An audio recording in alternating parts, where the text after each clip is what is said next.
말씀을 봅니다. 이제 부활장이죠. 고린도전서 15장 부활장. 이 고린도서에는 유명한 장들이 많이 있다 그랬어요. 12장은 무슨 장입니까?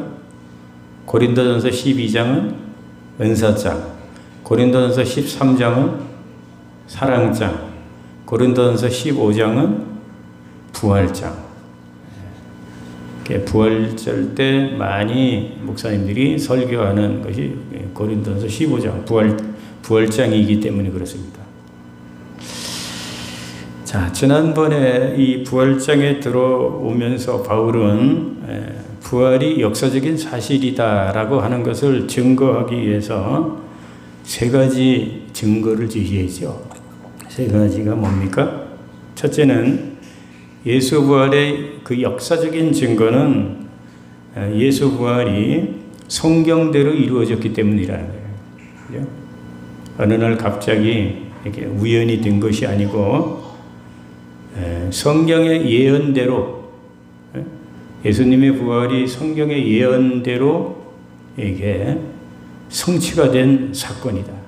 그렇기 때문에 그건 역사적인 부활이라는 거예요. 그 다음에 두 번째 바울이 말씀하는 부활하신 예수님을 만나본 목격자들, 증인들이 무수히 많다는 겁니다. 막달라 마리아, 게바, 베드로, 12제자, 500여 형제, 그 다음에 만삭되지 못한 자 같은 이 바울에게까지 이 부활을 직접 눈으로 목격한 사람들이 한두 명이 아니라는 거죠. 이렇게 목격자가 많기 때문에 부활은 이건 꾸며낸 것이 아니고 이거는 역사적인 사실이라는 거죠. 확실한 사실이라는 거죠. 자, 세 번째는 부활이 역사적인 증거는 그렇게 악했던 이 사도 바울의 그 회심을 보아서 그렇다는 겁니다. 기독교를 핍박했던 이 바울 자신이 부활의 주님을 만나서 예수 증인으로 회심하고 변화된 자신을 보니까 예수 부활은 확실히 역사적인 사실이라는 거죠. 자, 이 세 가지 증거를 통해서 예수님의 부활의 확실성을 바울은 지난번에 그렇게 말씀을 했습니다. 자, 여기 보세요. 자, 오늘 본문은 가정법을 써가지고, 무슨 법이요? 가정법을 써가지고 예수 부활의 확실성을 다시 한번 바울이 강조하고 있습니다. 오늘 본문에 보면 이 만일이라고 하는 말을 오늘 본문에 5번이나 사용을 합니다. 바울이. 이 가정법이죠. 만일. 13절에서 보면은 만일 죽은 자의 부활이 없다면, 14절에서도 그리스도께서 만일 다시 살아나지 못하셨다면, 15절에서도 만일 죽은 자가 다시 살아나는 일이 없다면, 만일이라는 말을 계속 나와요. 16절에서도 만일 죽은 자가 다시 살아나는 일이 없다면, 19절에서도 만일 그리스도 안에서 우리가 바라는 것이 다만 이 세상의 3분이면, 자, 이렇게 만일이라는 가정법을 5번이나 썼는데 이런 가정법을 쓴 이유가 뭘까요? 이것은 부활의 확실성을 증명하기 위해서 그렇게 한 거죠. 부활이 거짓말이 아니라 사실이라는 거죠. 사실인데 이것을 안 믿는 이 부활을 안 믿는 사람들이 있기 때문에 가정법을 사용해 가지고 부활의 확실성을 말하기 위해서 쓰는 이런 논술 기법이죠. 다시 말해서 부활은 거짓이 아니고 꾸며낸 얘기가 아니고 확실하다는 것을 주장하기 위해서 가정법을, 이 만일이라고 하는 가정법을 사용을 해서 지금 증거를 하고 있는 겁니다. 자, 그러면 바울이 이 고린도전서를 마무리하기 전에 이 부활에 대해서 또 이렇게 언급한 이유가 뭘까요?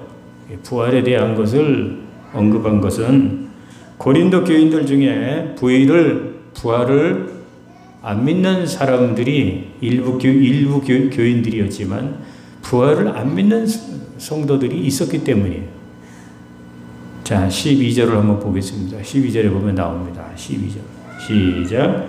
그리스도께서 죽은 자 가운데서 다시 살아나셨다 전파되었거늘 너희 중에서 어떤 사람들은 어찌하여 죽은 자 가운데서 부활이 없다 하느냐.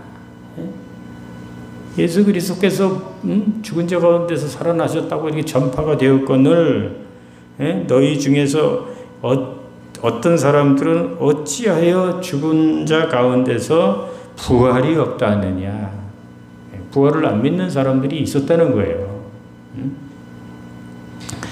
지지난주에 말씀드린 대로 고린도 교인들 중에 일부 교인들이 당시 모순된 헬라 철학에 나쁜 영향을 받아가지고 이렇게 부활을 믿지 않는 그런 성도들이 있었다는 거죠. 헬라 철학에 대해서 지난번에 말씀드렸지 않습니까? 당시에 헬라 철학, 영혼 불멸설을 믿었습니다. 영혼 불멸설. 그렇죠? 영혼은 죽지 않고 불멸하는 거죠. 그렇다고 하면 성도의 부활, 예수의 부활도 믿어야 되는 거 아니에요? 영혼 불멸을 믿으면 그 부활의 신앙을 가져야 되는데 그들은 영혼 불멸을 믿으면서도 육체 부활을 믿지 않았단 말이에요. 이것이 바로 당시 그 모순된 헬라 철학이었습니다. 그런데 이런 나쁜 사상의 고린도 교인들의 일부가 영향을 받아가지고 예수 부활을 부인하는 교인들이 교회 안에 있었다는 거죠. 그래서 바울은 그들의 잘못된 것을 바로잡기 위해서 이 예수 부활을 이렇게 언급을 하게 되었다는 것입니다. 그래서 오늘 본문에서 바울은 만약 부활이 없다면 이런 가정법을 쓰면서 불행의 결과, 부활이 만약에 없다고 하면 이런 불행이 있을 것이다. 불행의 결과를 나열하고 있습니다. 그러면서 부활의 확실성을 바울은 역으로 증거를 하고 있는 거죠. 자, 그러면 부활이 없다면 어떤 불행이 일어난다고 바울은 말씀하고 있습니까? 여기서 부활은 예수 부활만을 얘기하는 것이 아니라 우리 성도 부활을 얘기하는 겁니다. 성도 부활.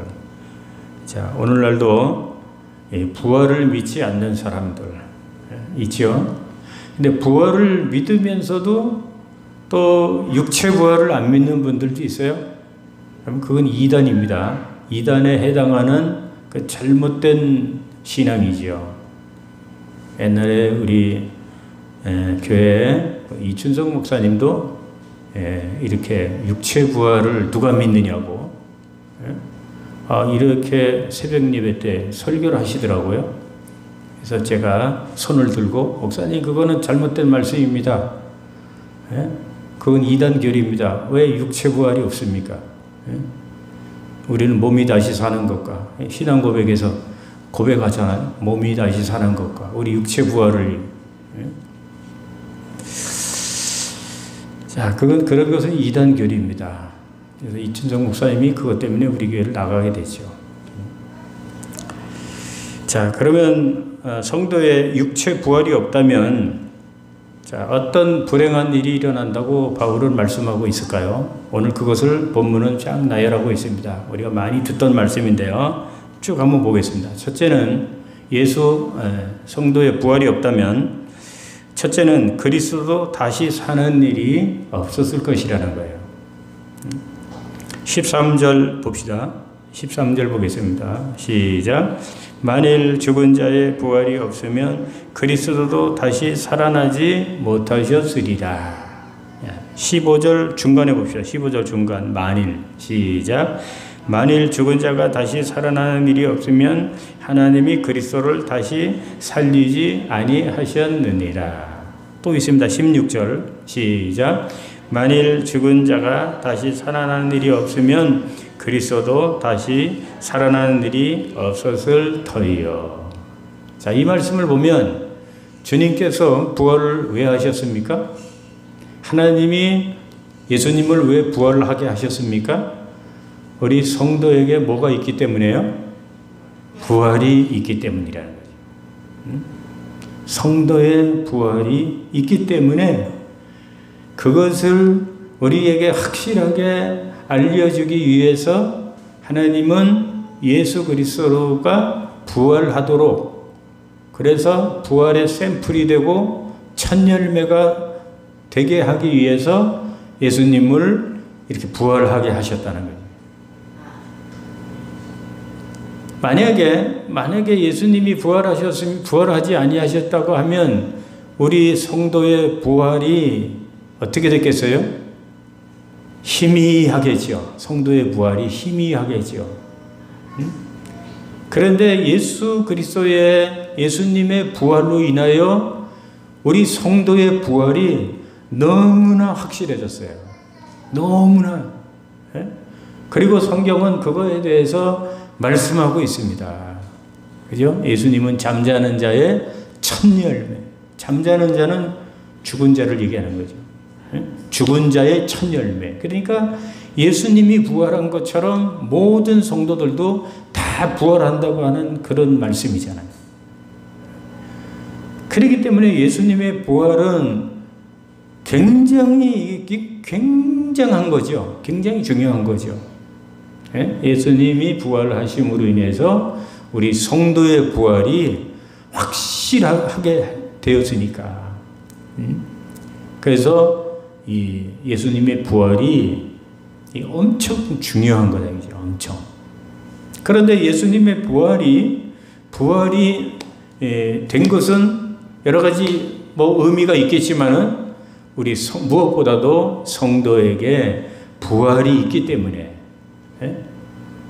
우리 믿는 자들에게 죽어도 다시 사는 그러한 성도의 부활이 있기 때문에 그러한 그 샘플로 보여주기 위해서, 확실하게 하기 위해서 예수님이 부활하시도록 그렇게 하나님이 하셨다는 거죠. 그렇기 때문에 바울은 첫 번째로 그렇게 말씀을 하는 거예요. 만약에 부활이 없다면 예수 그리스도도 다시 사는 일이 없었을 것이다. 예수님의 부활이 없었을 것이다. 성도의 부활이 없다면 예수의 부활이 없었을 것이다. 이렇게 지금 말씀하고 있는 겁니다. 자, 다시 말씀드리면 그런 차원에서 예수님의 부활은 굉장한 이건 샘플이 되는 부활입니다. 굉장한 부활이죠. 자, 두 번째로 예수의 부활이 없다면 바울은 뭐가 없다고 말합니까? 복음 전파도 헛것이다. 이렇게 말합니다. 14절 보겠습니다. 14절 시작.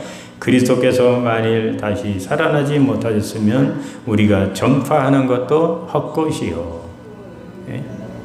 아멘. 거기까지요. 복음 전파하는 것이 헛것이다. 여러분, 바울이 복음을 전하는데 완전히 생명을 걸었지요. 목숨을 걸었지요. 그 바울이 복음 전파에 올인을 했습니다. 얼마나 수고하고 얼마나 고생을 했습니까? 그 복음 전파 때문에, 그죠? 자기 건강도 나빠지고 복음 전파 때문에 매도 맞고 굶주리고 복음 전파 때문에 얼마나 산전수전 고생을 했습니까? 바울뿐만입니까? 그 사도들이 또 복음 전파 때문에 고생한 것이 얼마나 많습니까? 오늘날도 전도자들이 복음 전파 전도하느라고 고생한 사람들이 얼마나 많습니까? 자, 먹을 것도 제대로 먹지 못하고 입을 것도 제대로 입지 못하고 이 복음 전파, 그래서 예배당을 짓고 또 선교비를 보내고 선교사를 파송하고 이 복음 전파를 위해서 하는 이 모든 일들이 만약에 예수님이 부활하지 않았다면 다 이것이 헛된 것이다 이거죠. 다 헛된 것이다. 부질없는 것이다. 바울이 이렇게 가정법을 써서 이렇게 말씀하고 있는 겁니다. 복음 전파가 헛것이다. 그 다음에 세 번째로 뭐가 또 헛것이라고 말합니까? 믿음도 헛것이다. 우리가 믿는 믿음도 헛것이다. 14절 또 보겠습니다. 시작. 그리스도께서 만일 다시 살아나지 못하셨으면 우리가 전파하는 것도 헛것이요 또 너희 믿음도 헛것이다. 복음 전파뿐만이 아니라 우리의 믿음도 헛된 것이다. 이제.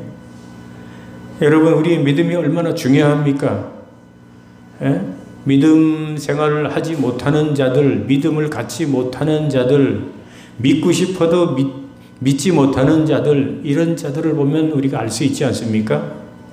믿음이 하나님이 주신 선물인데 이 믿음은 우리 믿는 자에게 바로 생명 같은 거죠. 그러니까 빵으로 말하면 이 안고와 같은, 계란으로 말하면 이 노른자와 같은 것입니다. 믿음이 없으면 우리가 천국에 들어갈 수 없기 때문이지요. 믿음이 없으면. 이 믿음이 얼마나 귀한 겁니까? 우리에게 이런 믿음을 갖게 하기 위해서 우리 하나님이 어떻게 하셨습니까? 예수 그리스도를 희생시키시고 십자가에서 죽게 하심으로 우리에게 이러한 믿음을 갖게 하신 거 아닙니까? 그죠? 이 믿음을 또 이렇게 지금까지 이 믿음을 갖게 하기 위해서 하나님은 얼마나 우리를 가르치시고 또 우리를 또 키우시고 얼마나 우리를 연단시키시고 얼마나 우리를 훈련시키셨습니까? 그죠? 정말 이 믿음이 얼마나 중요하고 세상에 금은 보화보다 더 귀한 게 바로 이 믿음 아닙니까? 그죠?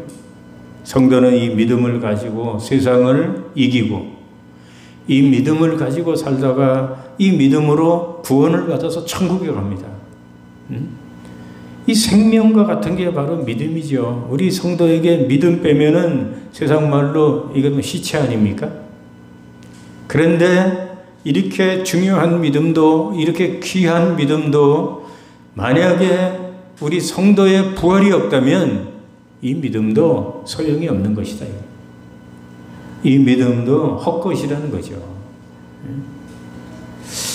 얼마나 이 참 불행한 이야기입니까? 깜깜한 얘기죠.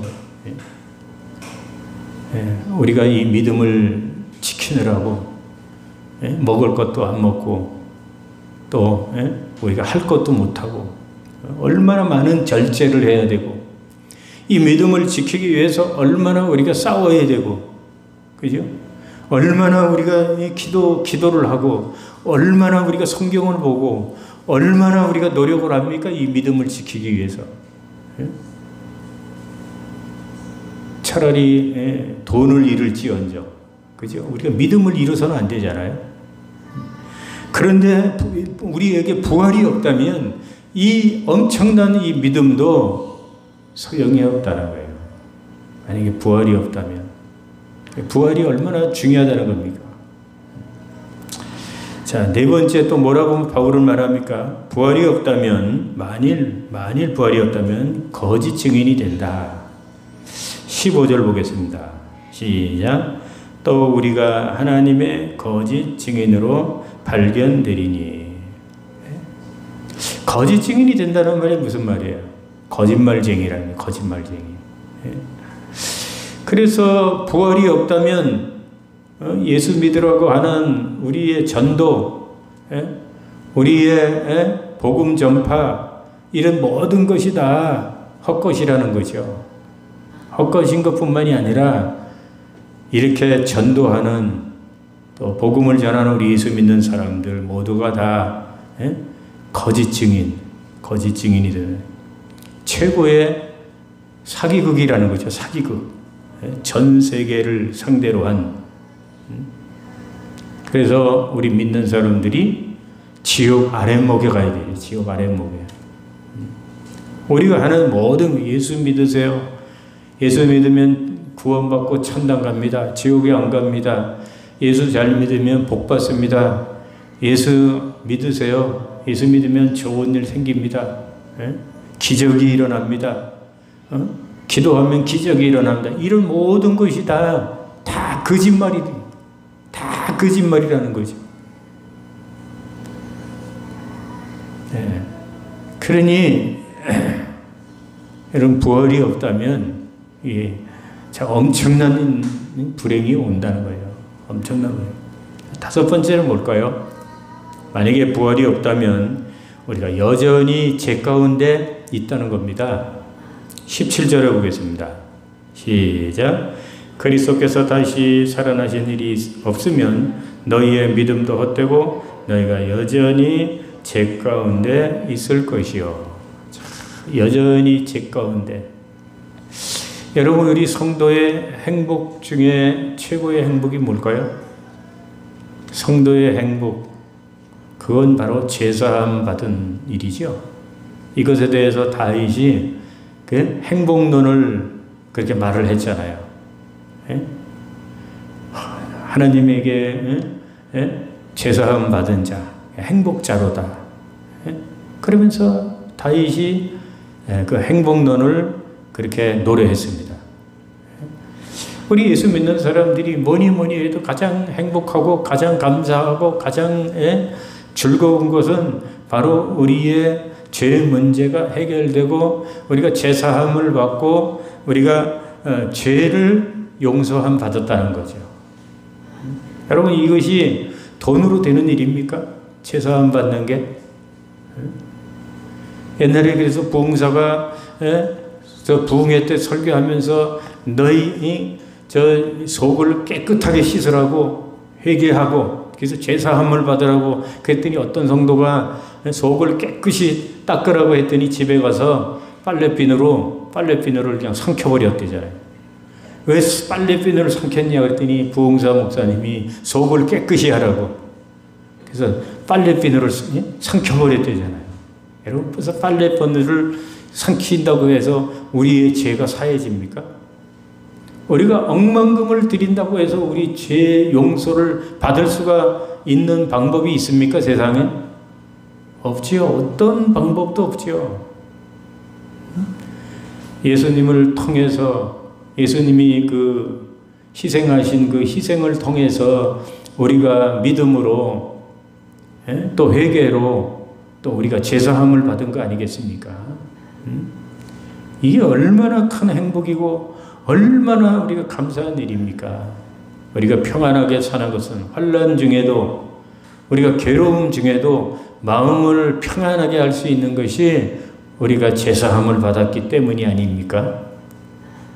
그렇기 때문에 예수 믿는 사람들은 어디 가든지 감사하고 행복한 거죠. 제사함을 받았기 때문에. 김석균 목사님의 그 찬양이 나는 행복해요. 거기에도 보면 그제 제사함 받았으니 나는 행복해요. 제사함 받았으니 그렇게 하지 않습니까? 제사함을 받지 못했다고 한번 생각해 보십시오. 여러분, 우리가 얼마나 마음에 그 그늘이 있고 어두움이 있고 얼마나 마음이 불안하고 얼마나 우리가 괴로움 속에서 날마다 살아가겠습니까? 그런데 하나님이 예수님을 통해서 우리의 죄 사함을, 죄 문제를 해결해 주셨다. 죄를 없애 주셨다는 거죠. 그렇기 때문에 정말 우리 믿는 사람들은 행복한 거죠. 믿는 사람들이 행복한 것은 돈이 많아서 행복한 것이 아니라 세상 사람들에게 없는 이런 제사함을 받았기 때문에 행복한 거지요. 오늘날 세상 사람들 돈 많고 떵떵거리면서 살지만 그 내면을 깊이 들여다보면 그 사람들은 불안해요.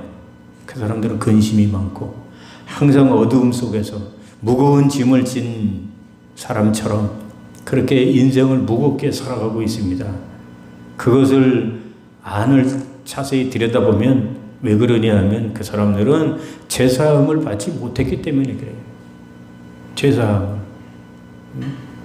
우리는 죄사함 받았다는 게 얼마나 이게 감사한 일입니까?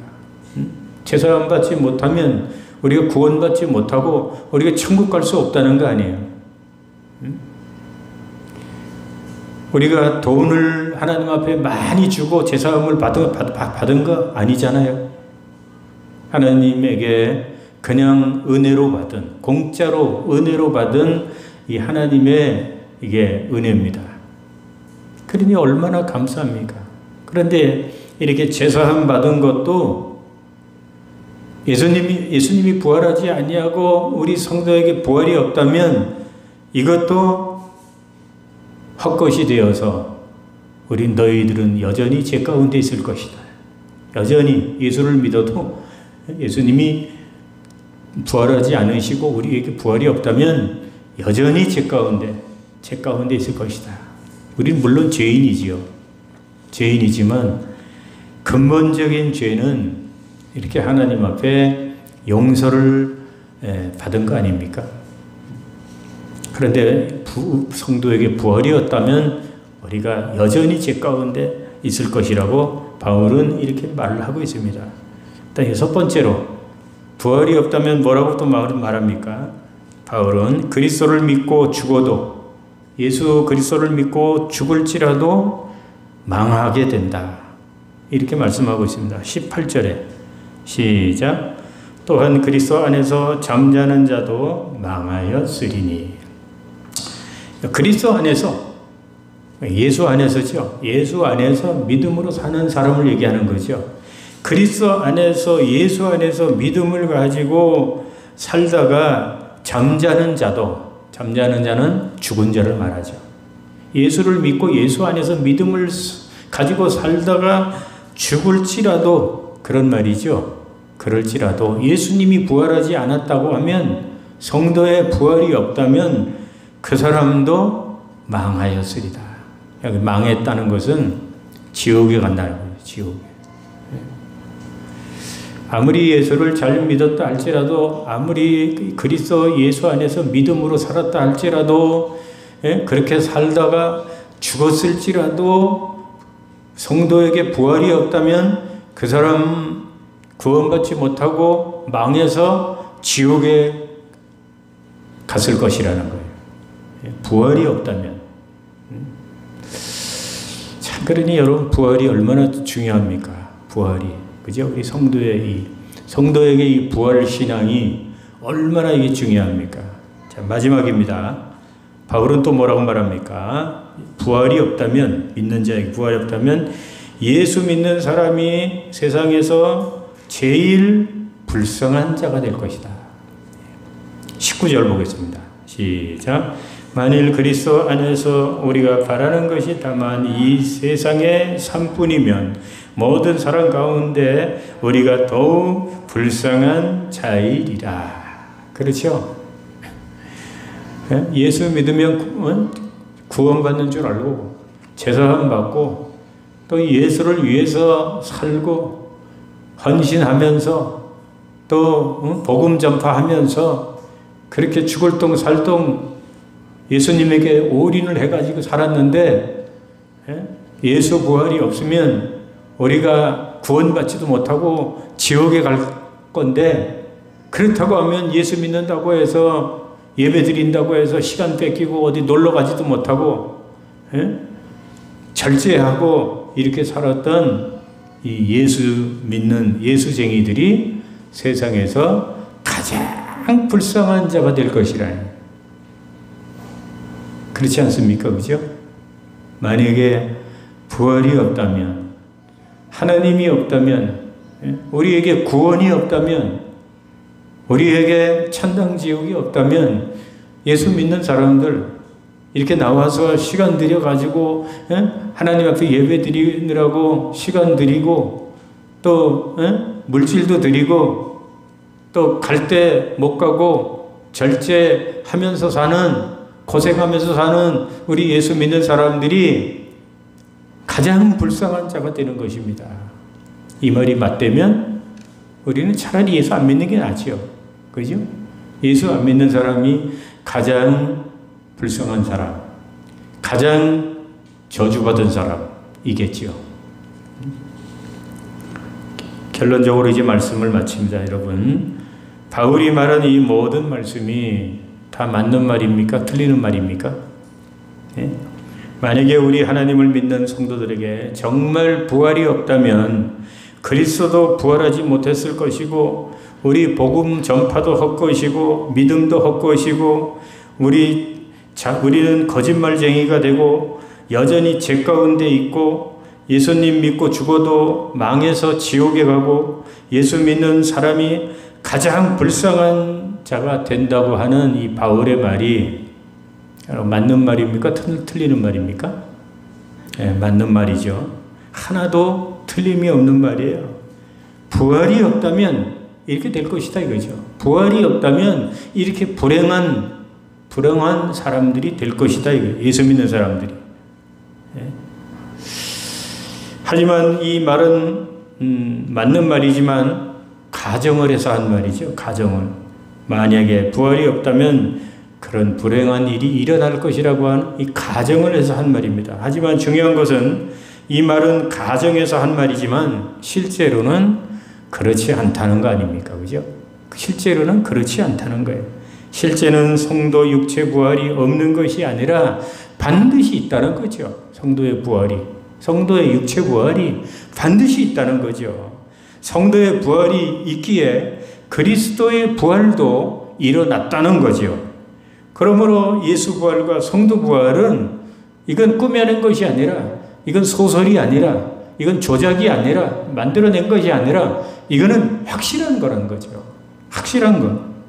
여러분 이보다 더 확실한 증거가 어디 있겠습니까? 그러므로 우리는 초대교인들처럼 부활신앙을 가지고 부활을 증인하는 그런 사람들이 돼야 되는 거죠. 자, 초대교인들이 예수님이 부활하자마자 막 흩어져가지고 뭐 했어요? 예? 모여서 기도하고 흩어져서 전도했어요. 전도의 내용이 뭡니까? 딴 거 아니라 예수 부활이었어요. 예수님이 부활하셨습니다. 여러분들이 죽인 예수님이 부활하셨습니다. 하나님께서 그 예수님을 부활시켰습니다. 그래서 예수님이 메시아입니다. 그러므로 예수님을 믿어야 합니다. 하고 초대교회 성도들을 나가서 전도의 내용, 전파의 내용이 바로 부활이었어요. 예수 부활이었습니다. 그러므로 저와 여러분들도 부활절 때마다 듣는 이 말씀인데 저와 여러분들도 확실하게 부활신앙을 가져야 되죠. 부활신앙. 죽어도 산다. 죽어도 산다. 그래서 히브리서 11장 믿음장에 보면 사람들이 뭐 톱에 키워서 죽기도 하고 뭐에서 불에 타서 죽기도 하고 뭐에 타서 죽기도 하고 그래도 구차하게 생명을 구걸하지 아니하고 그들이 그 죽음을 맞이한 것은 더 좋은 그 부활을 바라봄이라 하죠. 부활 신앙이 있었기 때문에 그들은 순교하면서도 생명을 구걸하지 아니하고 그들은 순교를 했다는 거죠. 그래서 우리에게도 저와 여러분들에게도 이 부활 신앙, 확실한 부활 신앙. 왜? 예수 부활은 거짓말이 아니고 확실한 것이고 성도의 부활은 이건 확실한 것이기 때문에 여러분 우리가 죽으면 부활해서 우리가 천국에 가는 거죠. 천국에. 처음에는 이제 영혼, 육과 영이 분리가 돼가지고 육은 땅으로 가고 영은 하늘로 가지만 그러나 다시 영과 육이 다시 합쳐지잖아요. 변화된 그러한 육체 부활 돼가지고 영과 육이 다시 만나서 하나님 앞에 백보자 앞에 가서 안 믿는 사람들은 심판을 받고 우리는 상급을 받고 그리고 믿는 자들은 영원한 천국에 가고 믿지 않는 자들은 영원한 지옥에 가는 거 아닙니까? 그렇기 때문에 우리의 부활이 확실하기 때문에 여러분 죽어도 사는 이 부활, 다른 종교에는 없죠. 다른 종교에는 이 다시 사는 이 부활의 이 종교는, 우리 기독교는 살아있다고 하는 거죠. 살아있다는. 우리는 이 부활이 그래서 우리 기독교에만 있는 거 아닙니까? 이것은 하나의 교리이기 전에 이것은 진리죠, 진리. 우리가 죽으면 다시 살아납니다. 그래서 저와 여러분들이 언제 하나님의 부르심을 받아서 죽을지 모르지만 우리가 죽는 것은 끝나는 것이 아니라 주님에게 부름받는 거 아니겠어요?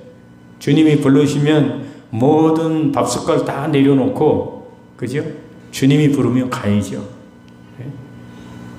그래서 우리는 죽는 것이 아니라 다시 우리는 사는 겁니다. 우리에게 부활이 있기 때문에. 그러므로 부활신앙으로 모든 것을 극복하시고 참고 이기시고 승리하는 것뿐만 아니라 부활신앙을 가지고 많은 사람들을 전도하고 남은 여생을 하나님을 위해서, 하나님 나라를 위해서 살아갈 수 있는 저와 여러분 되기를 주님의 이름으로 축원합니다. 축원합니다.